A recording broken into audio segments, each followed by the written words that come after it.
What's going on, everybody? Today is Tuesday, November 26th, 2024. We got a big week in college football to talk about, but I think first things first, elephant in the room. We've got Mags back here this week. We had quite a segment last week. We got, I would say, the two parties in question. We have the creator and also the host of the segment. I didn't look at it before going into it, so Yeah, well, so that was my question. I just wanted to give Mags the floor maybe, and if you wanted to defend yourself at all, because I think I did have a point in your favor, but I want to let you speak for yourself.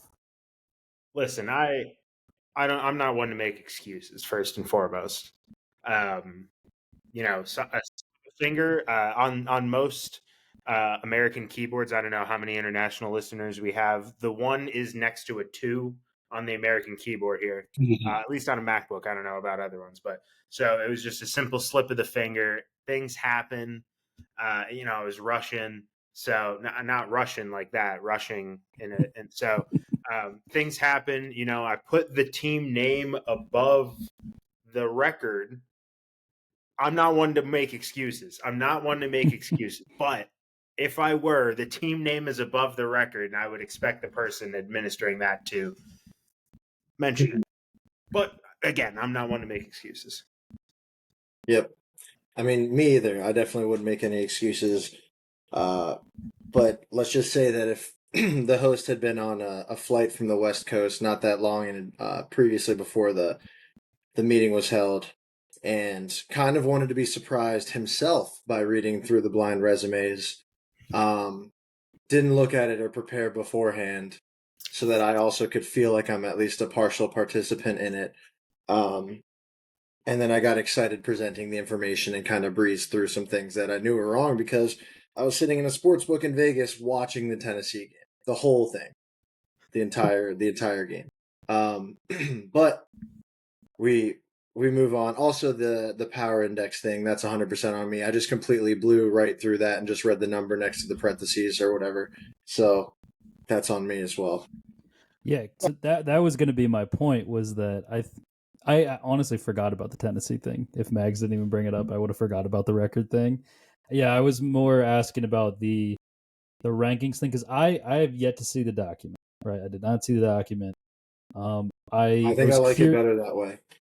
I was curious if it says ranking. Does it say like ranking or does it say like Well, there's a FPI key in the ranking or? bottom left that I didn't have. Forget what the document even looks like. I'm going to pull up the document here. There's a key in the bottom left that I did not look at. Oh, okay. This is user error, brother. I have said that. You didn't look at the key. Put it in bold too. I've said that. I think I said it on the pod as we were doing it. I'm like, oh fuck, I think I messed it up. This was power index. Yeah, so that I think that was my main thing was, we realized there was an asterisk and it's like, oh, there's an asterisk, but then you kind of think about it and it's the asterisk has been there the whole time. And then I'm looking at the document here. I don't know how I can make it more clear. That's this I don't know what to tell you, brother. What if I thought that the document was made not for the power index, but the Tennessee problem, that the document was made prior to the Saturday games? So I was reading these resumes. Well, Tennessee was also, I think, weren't they 10-1 going into that, or 9-1 going into that game that week? Is that not what the thing said? That's what it said. I'm looking at it. This is distracting everyone from the SEC fallout for Lewis. He is moving the goal, and I don't want to change the subject here. I just want to refocus here. This document. I would love to see the document after this week. Actually, it would be incredible after this week, and we wouldn't even have to do the power index anymore because I'd assume that was there to help out some of the other programs. Now we can just talk about straight up ranked wins and losses. And then show the top tier, top third, or whatever you want to call it for the SEC continuing to fall to subpar teams. I don't know. It's becoming a trend.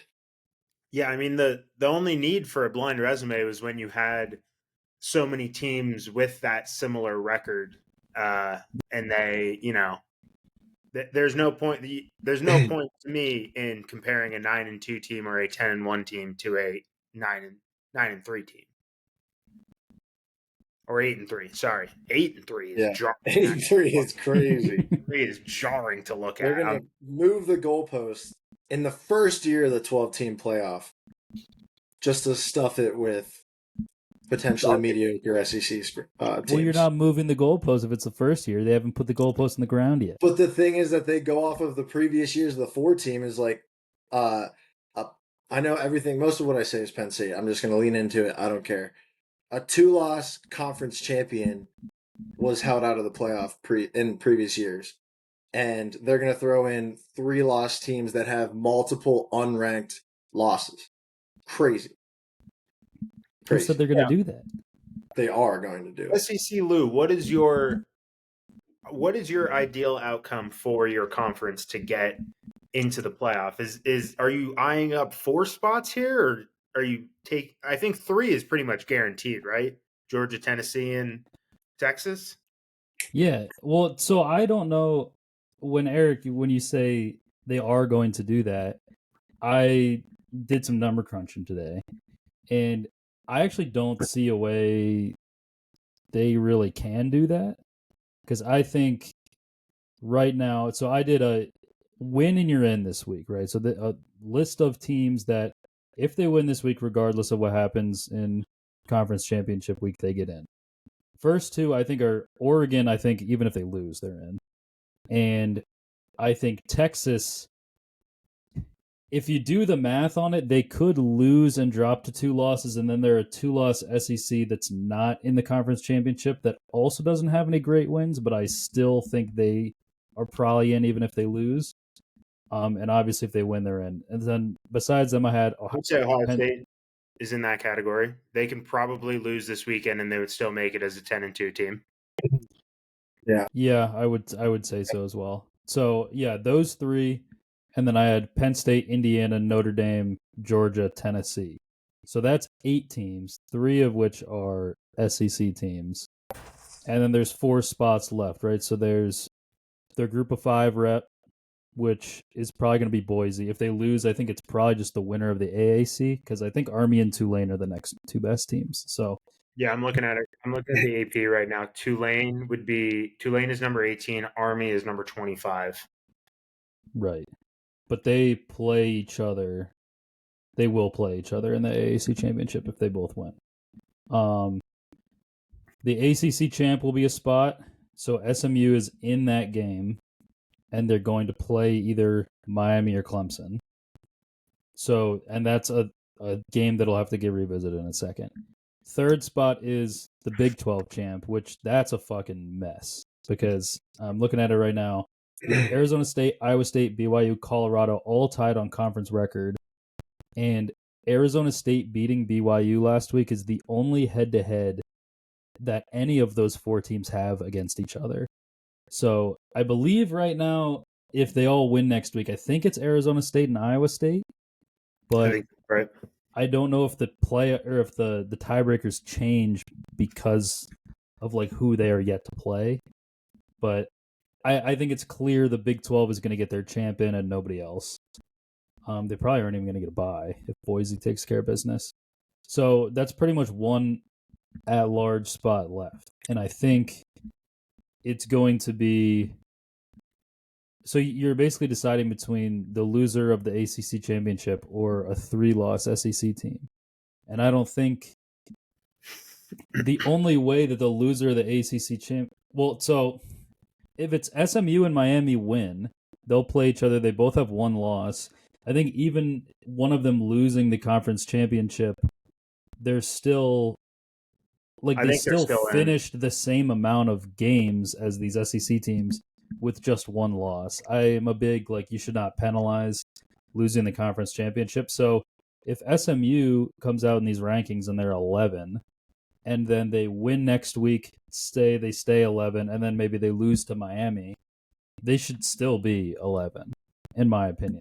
So I know I'm banging the drum for the SEC, but I think my hands are tied, and there's not really anything I can do. I think all we can do at this point is, well, one, if Clemson and Miami lose, then we're hunting. We're back on the hunt, because then I think I would argue a 3-loss Miami that lost in the conference Would that be the championship. Gamecocks getting in? If Clemson lost to South Carolina this weekend, and you had Miami lose to who's Miami got? Do we know who SMU and Miami are I was playing this playing week? Syracuse, Syracuse. That's a losable game.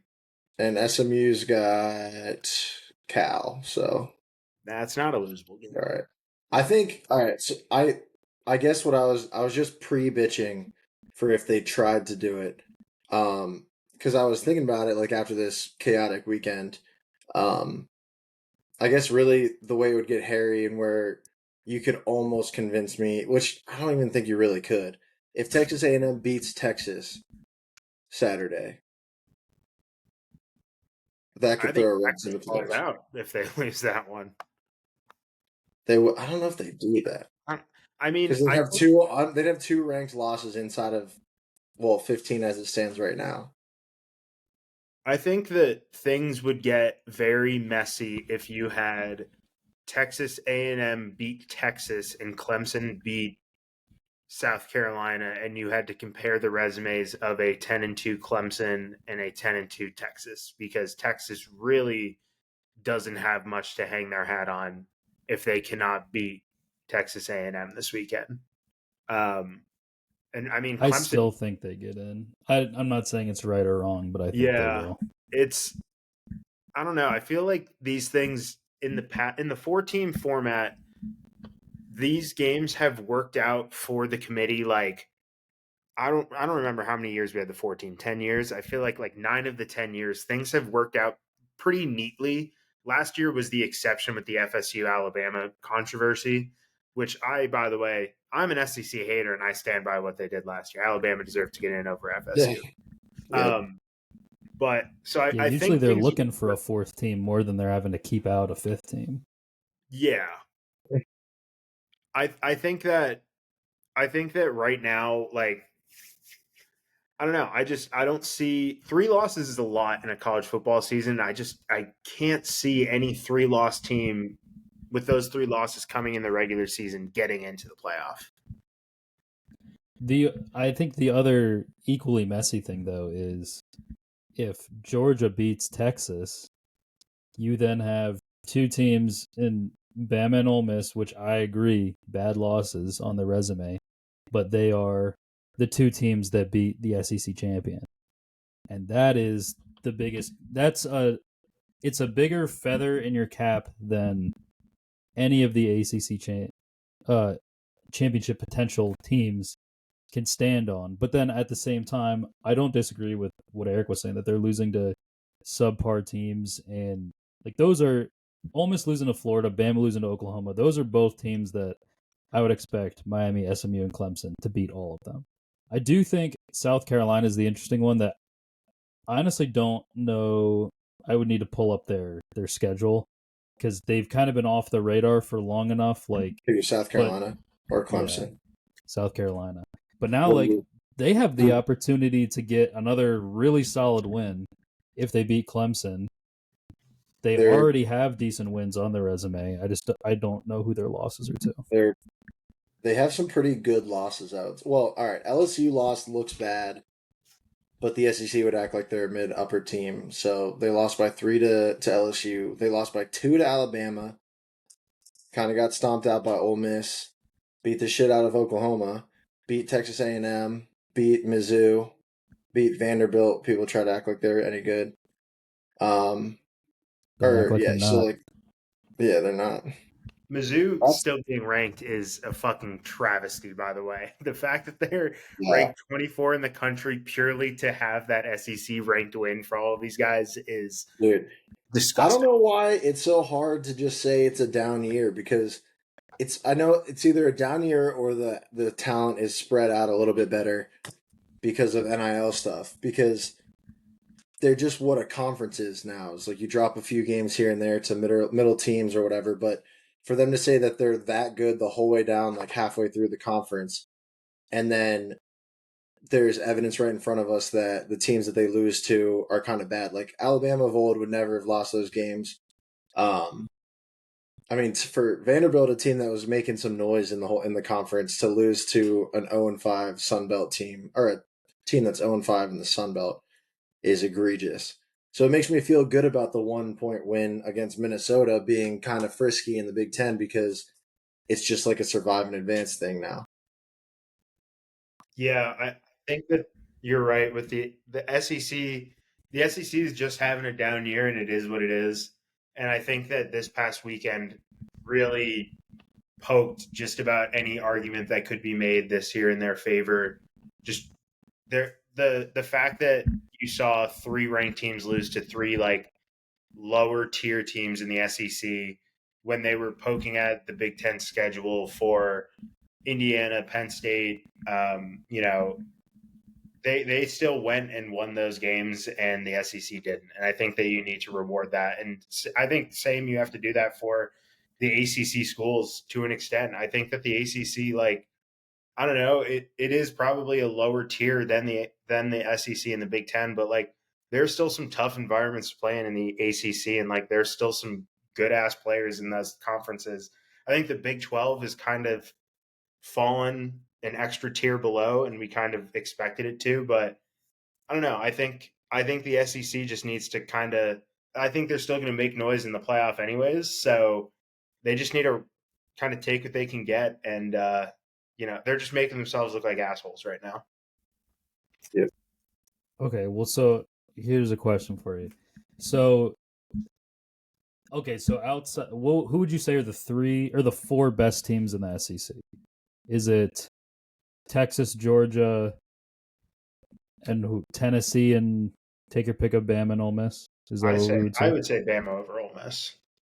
Okay. And then we're saying the best four teams in the Big Ten are the four that are going to make the playoff, okay? So what is the gap between Oregon and Indiana relative to the gap between, let's say, I even though with records, whatever, I think Georgia's the best team in the SEC. So what's the gap between Georgia and the worst of those four and Bama? I mean, I think we have that answer, right? We saw Georgia play Alabama, and they lost to them. And we saw Oregon light Ohio State. I think Ohio State is better than Oregon. We saw Ohio State beat Indiana. I don't know. I still think Indiana still won 10 games on their schedule against conference opponents, and Alabama did not. I think that's a incredible argument and talking point, which is why, I mean, anything that comes from Lewis is usually pretty good and well thought out. I think it's a good like trap question, because it's clear that there it was a trap feels question. it's clear that it feels like there's a massive gap, and I think there kind of is. Like, I do think Indiana is not amazing. I think that they can be better than some. Like, they should probably make the playoff, and they can play tough against some teams. But like, the reason that gap isn't that big isn't because all of the SEC teams are so great this year. It's because the top half isn't as far away from the middle class as it always had been in previous years. So like, we haven't seen That's the point, though. I think is like, if Georgia's one of the top teams in the country and they've lost on the field to Bama and Ole Miss. Yeah. But I'm saying, I get that they've lost, but I feel like the precedent is always that the committee cares more about good wins than bad losses. And I guess that's something that's always going to be subjective then, though, because that's what sucks, that it's fucking like 12 douchebags in a fucking room deciding whatever they want. Who also like work for the universities that are fucking like making the playoff half the time. Like, that's insane to me that we have like people with rooting conflicts who are choosing who goes in the playoff. Well, what's ridiculous is that they have the ability to put whatever face for that they feel like they need in a certain situation. Because if they went by their own, like the same way that they argue the SEC, good wins, close losses to good teams or whatever, then by their own logic, Notre Dame should technically be like the number 2 team in the country because they have 4 ranked wins at this point technically, and that's more than most people even play in the year potentially. So they beat those Notre Dame ranked wins are 2 of them are Navy and Army. That's what I'm saying though. That's what I'm saying is that for the same reason that they keep Notre Dame down at wherever they're at, 7 or 8 or whatever. I think they're 6 right now. 6, yeah. I mean, like for the same reason that they're keeping them outside of the top 4, top 3, top 2, even is like kind of contradictory to how they're arguing the SEC's involvement. Because yeah, it's Army, whatever, but Ole Miss and them. I don't know. Like I feel like it's a hard point to argue, which is why it's perfect right now. So yeah, I guess my point with the trap question, which good job identifying that it was a trap, is so if the gap between Oregon or Ohio State, take your pick, who you think is the best team in the Big Ten? I think Will Howard sucks. So if it's Oregon, right? The gap between Oregon and Indiana, I get that Indiana is a good team. It feels really big. And I guess the point I'm making is if the 4th best team in the Big Ten beat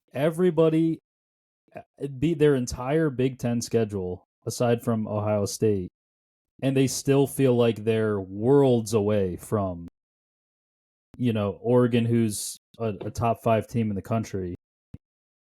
How do you measure that up positively against a team like Bama and Ole Miss, which I've said a couple times on here already? Like, I get the losses, but they've gone onto the field with those levels of teams and beat them this year.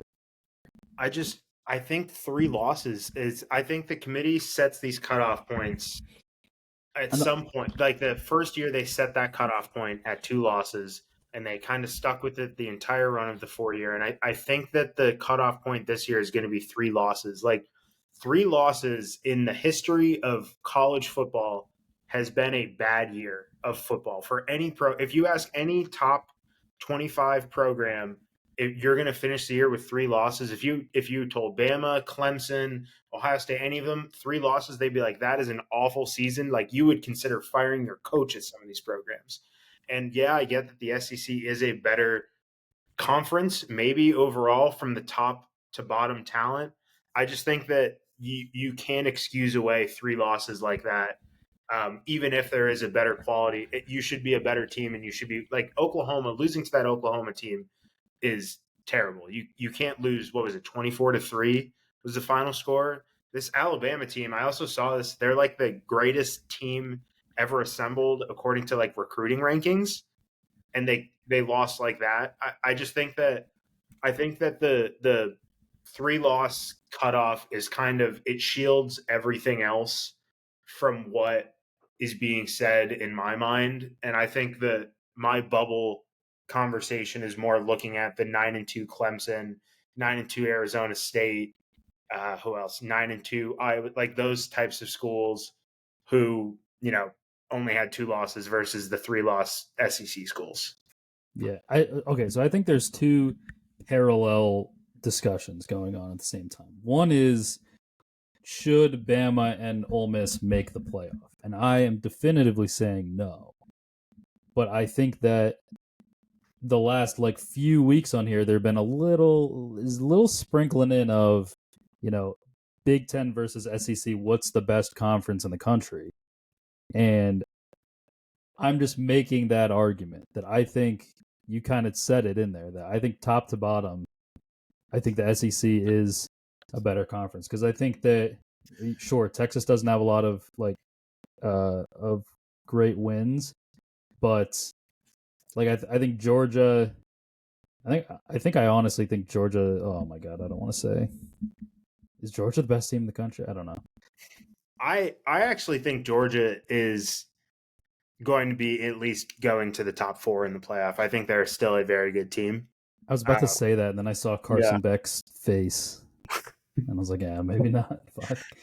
I mean, do we want to go through real quick who we feel is going to end up being the top 4 teams remaining out of the, if you have the AP poll up now, who you think would be remaining of the top 4?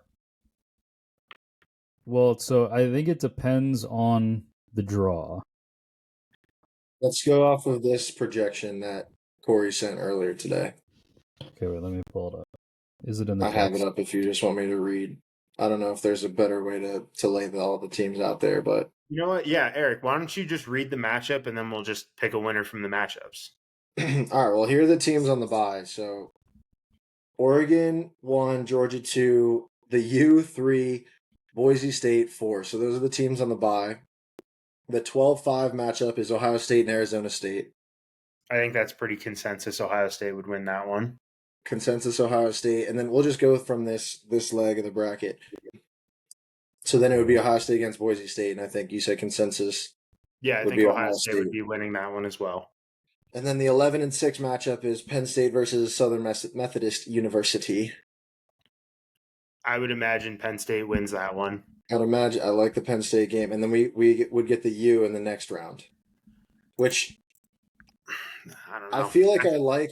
Their defense is super horrible, and they haven't played any defenses that resembles anything like ours. I don't know if you can go off this. Yeah, it's Andy Staples.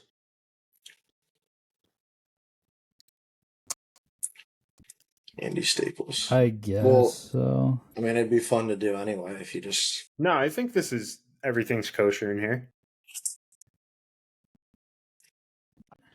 I think he put Georgia second because he thinks they're going to win the SEC.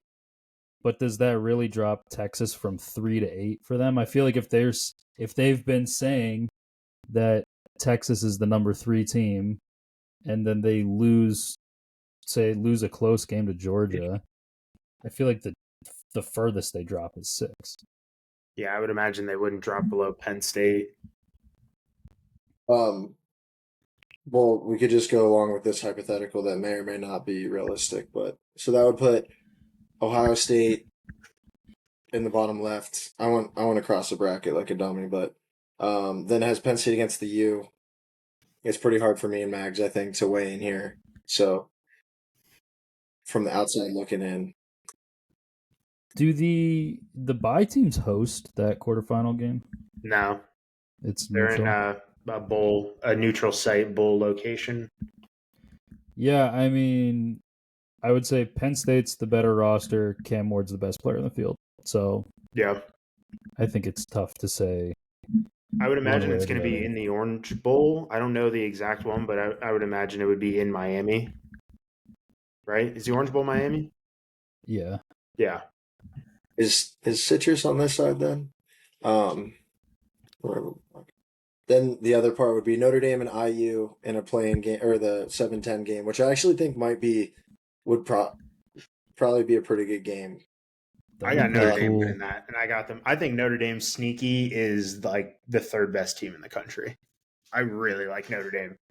I fucking so disagree. I like Notre Dame a lot. I was gonna say I think the easiest lock on the board is Georgia to the Final Four. No, I play think the winner of Indiana Georgia, and but I Notre think Dame. Notre Dame is whooping fucking Indiana's ass in the first round. Maybe. I mean, do you think Indiana's? I know it was the first game of the season, but do you think Indiana is significantly worse than A&M?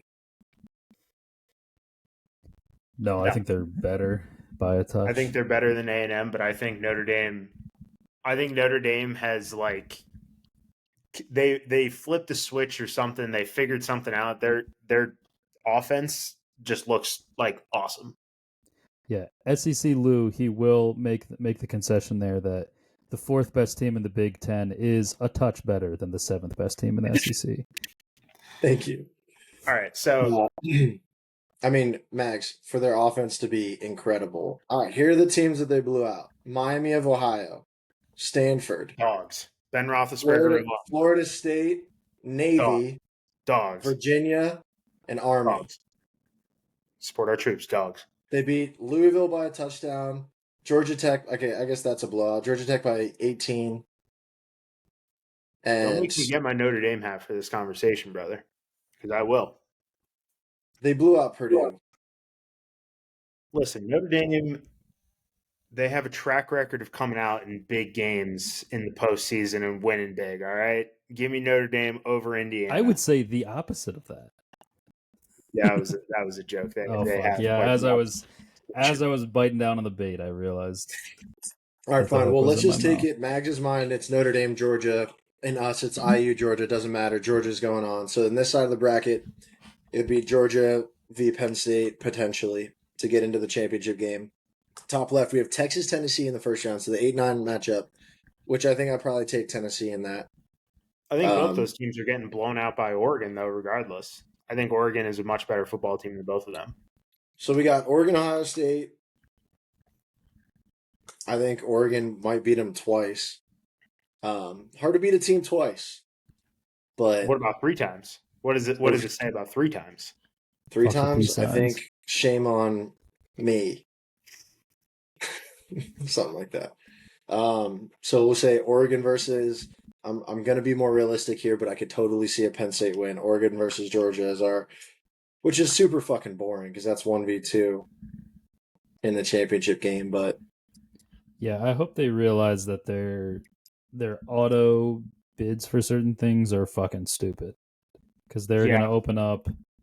They're gonna open up where I mean I know you guys would be getting to the Final Four. Like it's a pretty good path for you guys to get to the Final Four in this scenario if you play Miami or just whoever the 3 is.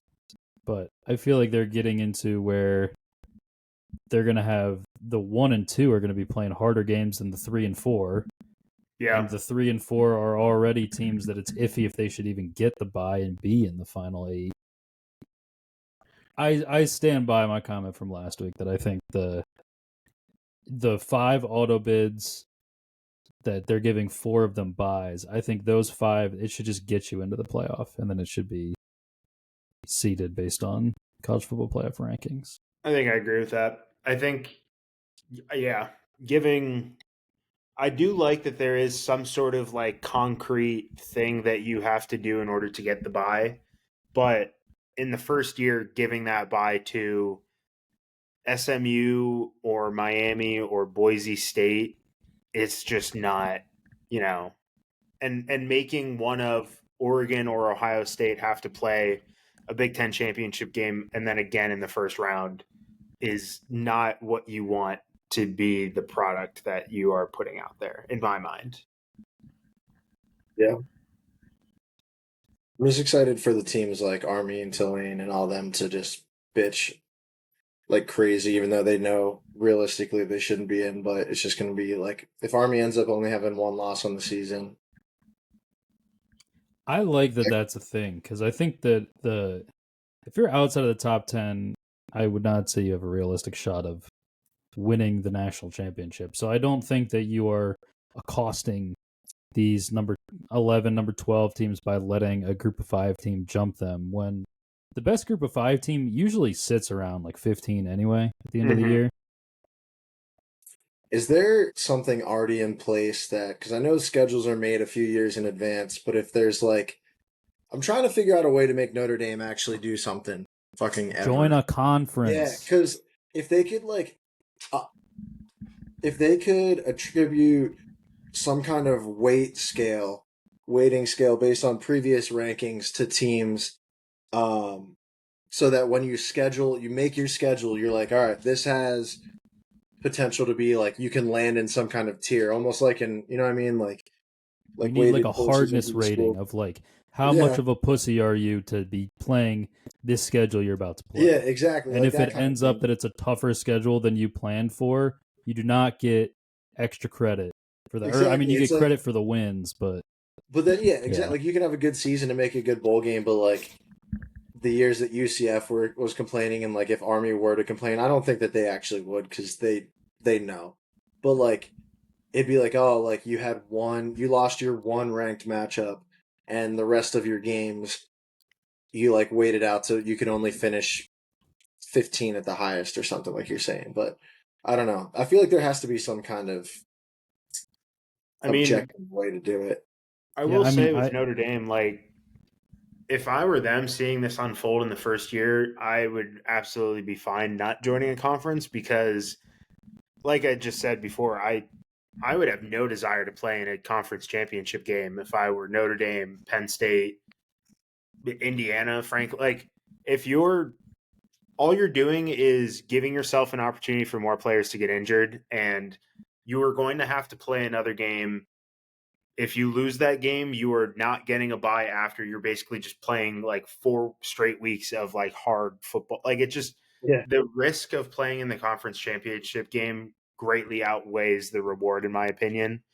And I do think like if you saw a school kind of punt on that conference championship game, I would imagine the committee is going to hurt that team. Like if Ohio State came out and just started all their backups, I would imagine they would say, all right, Ohio State, you did that. You're going to now get Tennessee in the first round or Georgia in the first round, right? Like one of the tougher matchups because they don't want to incentivize that. But I would argue that these schools, like I just mentioned, are in a much better position. Even Clemson, like I would much rather not make the conference championship game and let my resume talk for itself rather than make that game and lose it.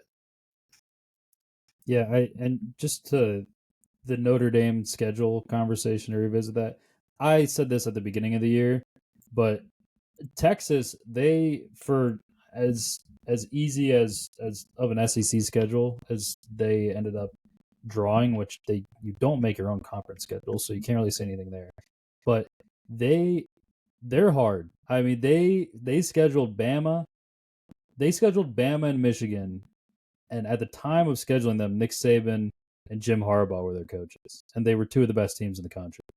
Yeah. And I mean, they did what they did the last 2 years against Bama, and yeah, they fucking smoked Michigan this year. But like, they tried to schedule the best team in the SEC the last 2 years, and they tried to schedule the best team in the Big Ten this year. And I assume they're going to play them next year. I assume it's a home and home. So far in advance is not. It's just not the sport as a whole needs an overarching governing body to stop that from happening because you. like the NCAA, I just mean, put the NCAA in charge. yeah. The Cable. I mean, you like even looking at the like Indiana schedule, they had Washington on the schedule, they had Michigan on the schedule. Like they didn't get to make that schedule, but like last year those two teams played in the national championship. Like last year, the day after the national championship, Indiana probably had the hardest schedule in the country. And like not their fault those teams didn't pan out, but like just shit happens like that. And I don't know. I mean, I think that's why the scheduling argument's a little silly to me, but you know, in Notre Dame's case, at least they get to make the schedule. But it you couldn't predict the fall off of a lot of teams that were on it. I think just make it so that if there's 4 power conferences now instead of 5, so if there's 3 non-conference games, you play. If you're in the SEC, one of your non-conferences against Big 10, one's against Big 12, one's against ACC. And I know that it's like that kills the small schools, and I know, and I don't have a solution for that, but I think the best thing is if the NCAA takes over conference alignment and puts the same amount of teams in all 4 of the power conference schools or conferences, then I think you just say, okay, the champ in each conference, their 3 non-conference are against the other 3. And then the number 2 team from the previous year, those 3. Number 3, and across like that. And if you're like, well, what the fuck? Those teams are going to play these crazy hard schedules. It's like, your resume accounts for it. You want a 3-loss team to make the playoff?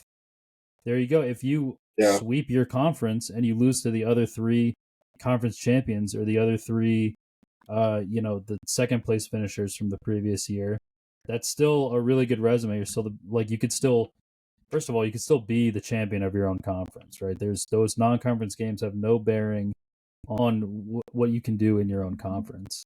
So, yeah, I'm a big proponent of the NCAA, this is like big government should be more involved. I don't know this is what this says about me politically, but I think the NCAA needs to control everything and divvy up the wealth, and farmers make the same as engineers. And I have a hammer and sickle underneath my desk right now. They do like the ACC Big Ten challenges, right? Where they match up like the top Big Ten team versus the top ACC team and the second best, and just like for one weekend a year, all of these teams play each other, and you get an actual metric of how good a conference is versus another conference, because you see every team in that conference playing every team in this conference, and they kind of rank them by like this year Penn State basketball played Virginia Tech. Like Penn State basketball finished, I think it was like 10th. So Virginia Tech was 10th in the ACC, and they played.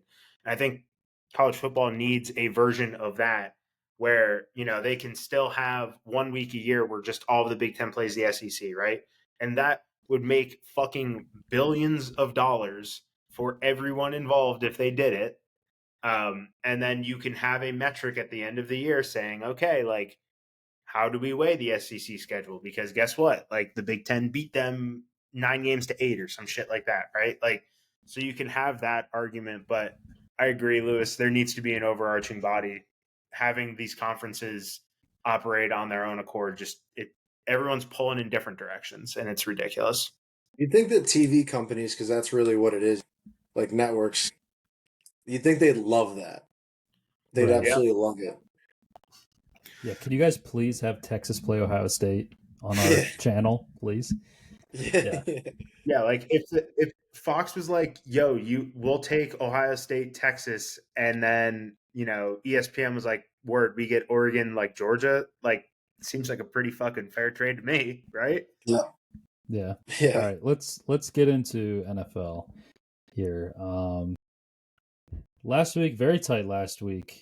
For the first time this year, the best record of the week was me. 8-5. I finally did it. You guys both 7-6. You guys have been holding hands for the last couple weeks here. Corey, after a really bad early slate, finished 6-7. I think he only had one loss in the late slate and on. So, current overall standings here: Corey 58.2%, Eric 52.8%, Mags 52.2%, me 50.8%.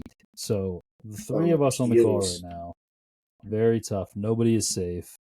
All right, let's get into our 5 biggest games of the week in week 13. I forgot to send you guys these, so this will be off the cuff for me as well. I did not pick any of these ahead of time. First up, Dolphins plus 3.5 at the Packers, over under 47.5. This is on Thanksgiving night. The Dolphins sitting at 5-6 blew out the Patriots. Packers 8-3. They just blew out the Niners with a backup quarterback.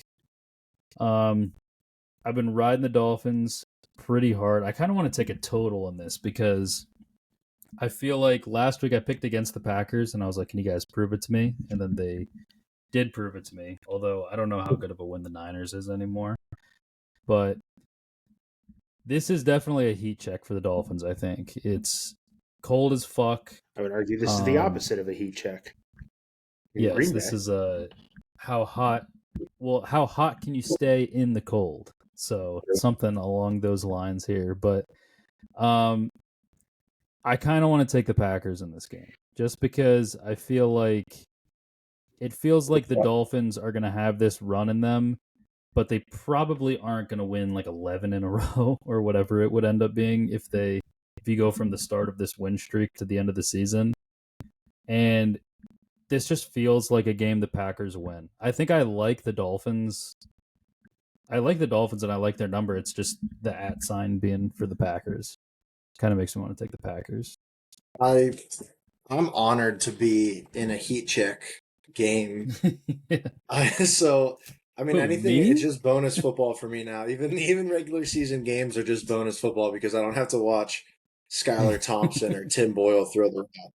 So I also, fun stat, I was trying to find the stat. I think JT might have sent it to us or something, but the how Tua's been since he came back from injury, and it's like incredible, like 77% completion or 70. It was something in his 70s. Um, he was out for 5 weeks, and he has the same amount of touchdown passes as Jalen Hurts and Justin Herbert On the season. on the season. Well, I mean, Goddamn. Jalen Hurts doesn't score touchdowns any other way. So Yeah, that doesn't don't count look for into shit. that stat at all. He's a quarterback. Yeah. He's a quarterback. He has AJ Brown, Devontae Smith, and Yeah. I mean Saquon's incredible. But I'm gonna go over on this one. The Packers, I think, are one of these teams that everybody goes into each week, I mean myself included, scared to bet against. But they just they easily could be kind of a bad team this year so far. I agree with So that. I think I like the over though because our defense isn't very good, and I think it's just gonna be a lot of points. I do think. I mean, we're going to easiest money in the universe is for Jordan Love to throw a pick. So at some point there's going to be a change of possession with a high-powered offense, and I think that we'll hit that over for sure. And root for points on Turkey Day. Why not? That's right. While you're going for some dessert. I'm dessert's way before this game. 8:20. I'm going for like leftover round number 2 or 3. I'm actually going directly against you this one. I'm going the under here. I googled. I did a quick googling on what the weather forecast for this game is. It's like 29 degrees at kickoff with 10-mile-an-hour winds from the northwest. Like, ain't nobody wants to be chucking the ball in that weather. Both teams are going to be wanting to get out of there as quickly as possible. So I think that this is going to be a lower scoring game, and especially like coupled with the Dolphins just not really playing their best football in cold weather. I'm not super confident in taking points in this one. So I'm seeing the line at 46 and a half. Or no, 47 and a half, open to 46 and a half. Or I had that reversed. It is now 46 and a half, open to 47 and a half. Give me the under on that number. All right. Up next, Chargers -1.5 at the Falcons, over under 47.5. Sunday afternoon here. Chargers 7-4, just lost to the Ravens by a touchdown. It was honestly worse than that. And the Falcons off a bye, but got fucking shit stomped by the Broncos the week before that. So this is super fucking gross for me.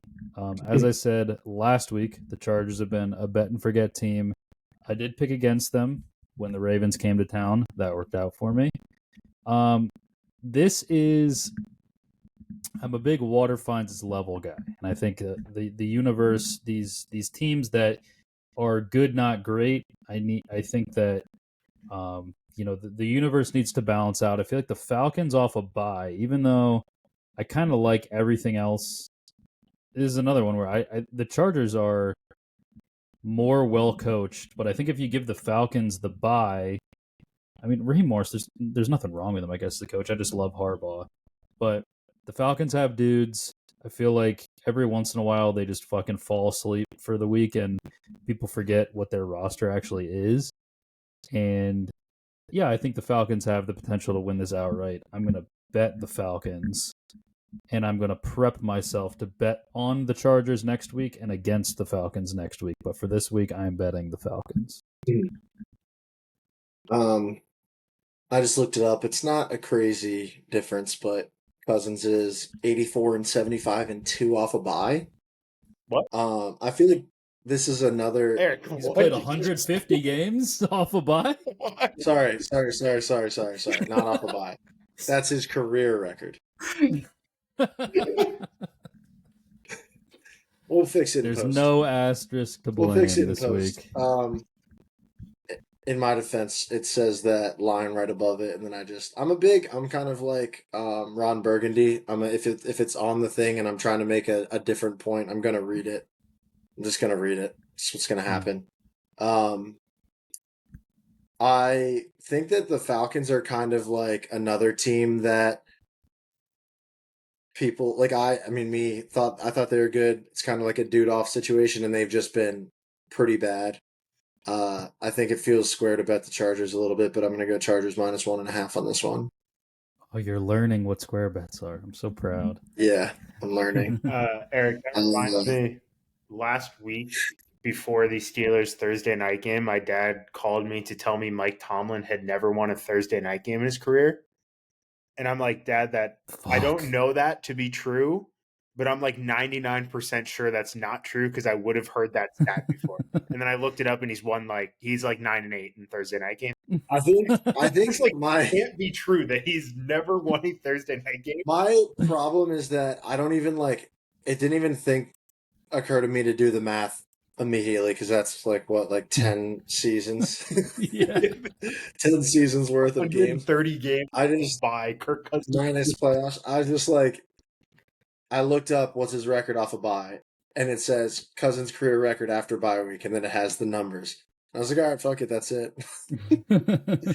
You could count college games off of a bye, and then maybe if his high school program for some reason had bye weeks, you never know. Well, Kirk Cousins has played 130 games off a bye week. I'm taking him in this one +1.5. West Coast team coming over to the East Coast playing at 1 o'clock, and then the East Coast team coming off a bye rested. This feels like it's going to be I feel like it'll be a close one and it'll make you sweat a little bit, but I think Falcons should win this one outright. I wish that money line was better. It's +100, but I mean, take what you can get. Yeah, my live bullet is going to be on the money line for that one. Yeah. See if this is right. This one is on Reddit. Kirk Cousins is this doesn't feel right, but let's see. Kirk Cousins is 7-37 against teams with a winning record. That 7-37. That feels kind of true. I feel like I've heard shit like that before. Let me try. He's 7-37 against teams with a winning record. Yeah. There's no way if he's played 130 games off a bye, how's he only played 45 teams with a winning record before? I do see that Reddit post when I Google it. Yeah. Huh? Reddit is the most informed social media, I will say. So, all right. Moving on. Steelers +2.5 at the Bengals. Over under 46.5. The Steelers off the Browns lost on Thursday Night Football, so they got a mini bye. The Bengals off an actual bye. I kind of think the Bengals are going to win this game, and I think betting on the Steelers is a little square. The Bengals are just fighting for their fucking life every single week, but they are kind of becoming the new Chargers, where it's like, hey, great quarterback, pretty good roster, and you can take the field with anybody, and they just find new ways to win it or to lose every week. So I'm just going to still be a fan and bet the Steelers, but I kind of think the Bengals are going to win this game by about 4, but that's my pick. Fuck it. Right, well, Mike Tomlin is 137 and 110 as a road underdog. Jeez, a lot of road games. He's coached 250 road games, right? See, so many games. He's what an incredibly real stat. That can't be true. I know that was fabricated by me. Okay, all right. I was gonna have it be a running bit going from here on out, but God damn it, I fucked it up. It's okay. Well, we can do it. Let's see how long it takes Corey to catch on if we just keep this doing very shit possible like one is he's 44-40 outright in his head coaching career as an underdog, which means he's the only coach in the Super Bowl era to have a winning record as an underdog. He's got it in him. Of guys, 50 games. You have to have 50 games included, but I mean, I don't think there's any way that the Bengals pull this one off, even though it is home. It's in Cincinnati. I think they've been scoring kind of a lot of points. Actually, you know what? I'm going to go back to my tried and true strategy. I'm just going to go under 46.5 for this game. Hater I do move. think that the Steelers win, though. Hater. It's not hater. No, I'm off that. I'm off that. Good now. defense. I'm off that. I don't know what to make of this. I feel like a good bet in just about any AFC North matchup involving the Steelers is to bet the underdog because these games are always so close. But I don't know. This last week, you could make the argument to flush it against the Browns, could make the argument that was the real Steelers team. I don't know. I'm not really loving what their defense looked like last week. So I'm going to take the over on points just because I think that this Bengals defense can be scored on, and I think the Steelers defense can be scored on. And 46.5 feels like a number that should be pretty gettable, and it frankly could be gettable by like the end of the third quarter. So I'm going over there. Yeah, The Steelers are 20-12 in the month of November against the Bengals. There you go. We win the big ones. I believe that. That's that sounds like a normal number. I don't know if it's true or not, but I'll take it. You guys are going head to head a lot here. I need to just tail one of you. I'm seeing the board in right, different languages right now. All right, next game. Cardinals plus 3.5 at the Vikings. Over under 44.5. Last week the Cardinals looked pretty fucking dead at the Seahawks. Bunch of us called that one 16-6 loss for the Cards. Vikings fucking 9-2. They had an overtime win against the Bears.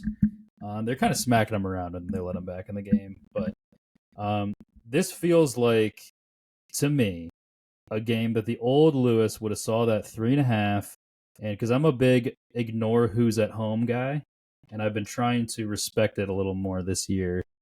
I would have saw that 3.5. The Cardinals off a loss, the Vikings off a win. I'd be like, this is the get right. This is the Cardinals. But the Cardinals have been playing above their level all year, and you could say the Vikings are doing the same. I would not disagree with that, but I think the Cardinals, like hype dying out in the history of the Cardinals franchise. Their hype dying out far exceeds anything the Vikings could even comprehend doing in that category. So I'm gonna bet the Vikings to cover 3.5 at home. I'm waiting on the Vikings to finish the season like 3-3, and still make a wild card, but kind of cool off a little bit, get off the Lions back. But I think they are winning this one.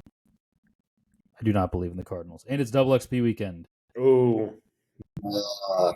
Or wait, maybe it's not. No, I think it is. I think we had a friend of the program text us that it is double XP week or weekend for Thanksgiving. So there you go.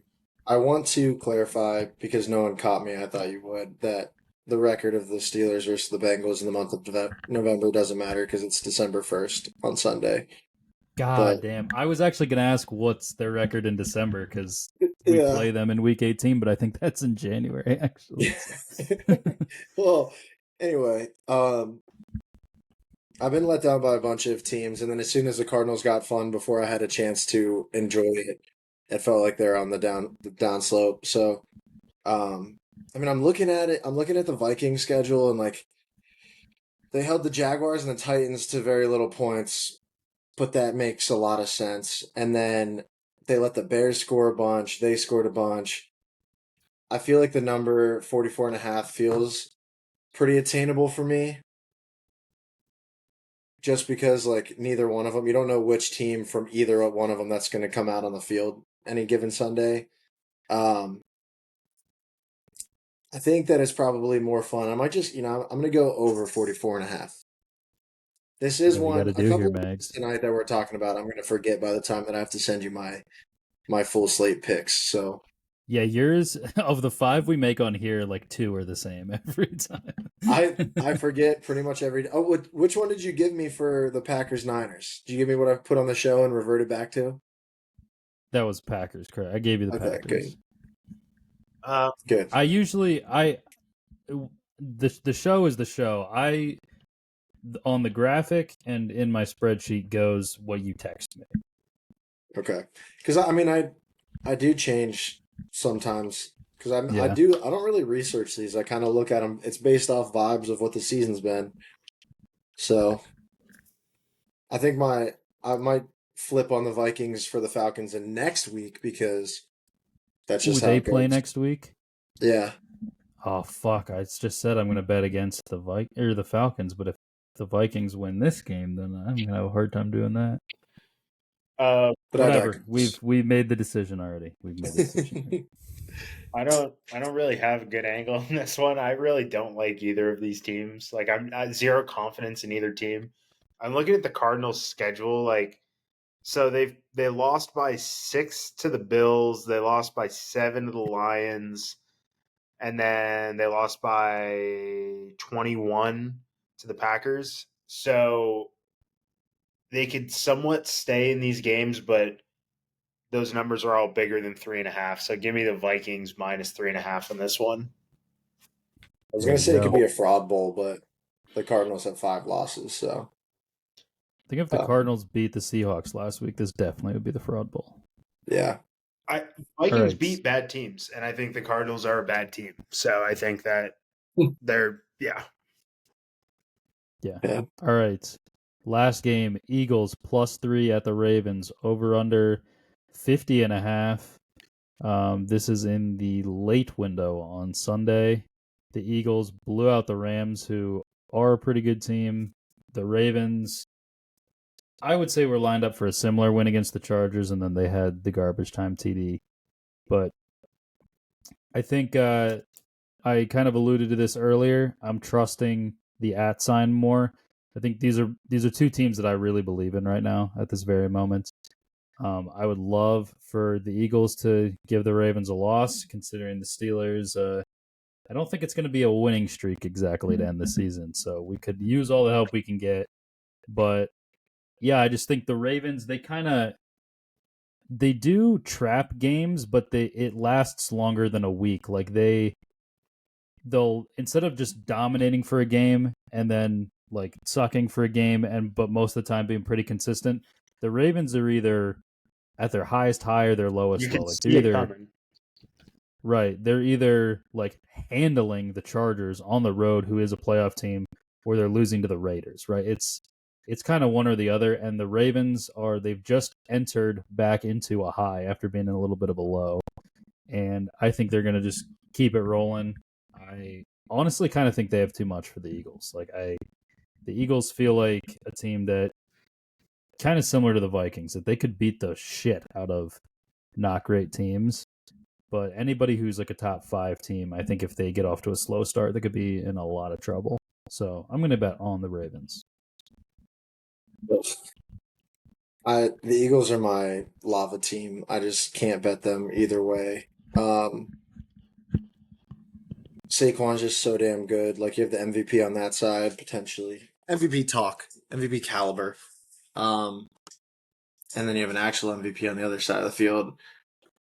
Talk about Saquon a lot for a guy who went to a just random college. Yeah. 250 rushing yards, freaking sick. And those videos that keep popping up of like the Giants GM staff and everything are just the most damning and embarrassing. I would clips. actually blow my brains out if I were a Giants fan. Like People Any just song will goes not against stop Amos. reposting those. Dude, it's everywhere. And the one guy's like, there's 2 guys in the room that should keep their jobs probably because they just can't say anything to the chief. He's like, I'm gonna be sick to my stomach if he goes to the Giants. And then or like somewhere in the Eagles. The Eagles. Yeah. And then the guy sitting on the couch was like, yeah, like he's gonna go somewhere else, and like what if he goes and he's awesome, whatever, and the whole not gonna pay the quarterback to hand it off to the $12 million running back. It's like, I think there was I don't know exactly what the quote was, but there was a really sad quote that one of them had that was like, yeah, he has good trade value, but some of these teams might be willing to overpay because they're thinking about like what he would do in their system, and it's like, you realize that means that he's nowhere close to his potential in your system. yeah. And their system blows. Yeah, it's crazy. But I was trying to get cute with the over 50 points feels like a lot, but it also feels like the game could be kind of nuts. Just offensive firepower. What? I said you just got to keep chugging to get 50.5. Yeah. I mean, they're if you added up the team's total average points this year, per game, it would hit by 6.5 ish or something like that. But that doesn't mean that they're always playing this level of defense. Eagles have a good defense. I think Yeah, that's what I'm saying. So I think I'm gonna go. I think I might go Ravens -3 though. The Eagles are slow starters too. Just doing slow starters. Ravens get out hot, and then hold on to a lead at home. Although Justin Tucker, 3 points for some reason, I mean, obviously it makes sense, but I just immediately think of a kicker, even though it doesn't mean that that's what's going to be the difference. But it just feels kicker versus kicker. Who you got? Yeah, I'm going against. I'm going against you guys. I'm going Eagles. I'm seeing it. You have it at 3, Lewis? You said I have 3 3. as of like Yeah. noon today. I mean, I'm looking at it from a viewpoint of the Eagles have a better defense. The Eagles have a better running back. The Eagles have a better wide receiving core, and I think that Lamar Jackson is probably better than Jalen Hurts, but not at a margin enough to outweigh the other, things that I just said. I think the Eagles are playing just really good football right now, and I think the Ravens are too, but I don't know. I think the Eagles win this game, and I don't like that over at all either, just because I feel like two teams running the ball down their throat. This game is going to go by Yeah. really quick. It feels like 2 teams that at their best are running the shit out of the ball. Yeah. It just scares me. Yeah, yeah. Gunther. I was trying to look up the defensive line rankings because I was trying to think of what kind, like if it would be a good matchup for the Ravens though, just because I like their linebacker core is pretty nasty. But they need the guys up front to get them in a position to make the plays and then force Jalen Hurts to throw. I think that what's weird is that they have AJ Brown, Devontae Smith, Goddard's pretty solid, and Saquon's probably one of the best running backs out of the backfield, or at least he used to be. But it feels like to beat them, you just have to stop the run game. Really, just to make Hurts throw the ball more. I don't. It's just. I guess it's the strategy on both sides of the ball. It just feels like there's two. It feels like a big ask of that Ravens defense to not only stop the run game, but then simultaneously be locking down AJ Brown and Devontae Smith. It's just I don't think you have to lock them down as much as just get to Hurts and then be like, I bet he doesn't throw it accurately. Yeah, I don't know. I don't see it. I'm liking the Eagles here in this one a lot, actually. All right, well, lots of head-to-head for you two. So maybe this is the week I could hop into third finally. Seeing the board in 4. But who would I jump? I just don't know. Yeah, because if I pulled up real quick, I'm 2.5 games behind Max right now. So it's tight. This is going to make me nervous on Fox Sports after week 12. The Eagles are the number 1 defense, giving up the least yards. Giving up the least yards. And they've given up 75 less yards per game, give or take, than the Ravens, and 10 less touchdowns. I feel like this year. Yeah, it says through week 12. Updated today at 7:16. That's fucking that. I don't like it. Yeah, but you've already locked in the pick, so you still like it. Although you haven't. I can still text you tomorrow. Philadelphia 6-1 against the spread away from home this season. A little stat blast for you. Three small though. Three or less. I'm just picking a winner, honestly. All right. Well, yeah, that's gonna do it. Follow us Apple Podcasts, Spotify, and YouTube. However you're listening right now, go check us out on one of the other ones. You can see Mags making faces when he comes back from his computer crashing. Follow us on. Huh? I went and peed while I was restarting. There you go. Extra information that you can get nowhere else but here. Follow the socials, Twitter, Instagram, and TikTok. All of them are at Picks and Parlays. Getting in the weeds, posting all of our picks on those sites. But yeah, I think that's going to do it. So thank you guys so much for listening, and we'll see you all next time.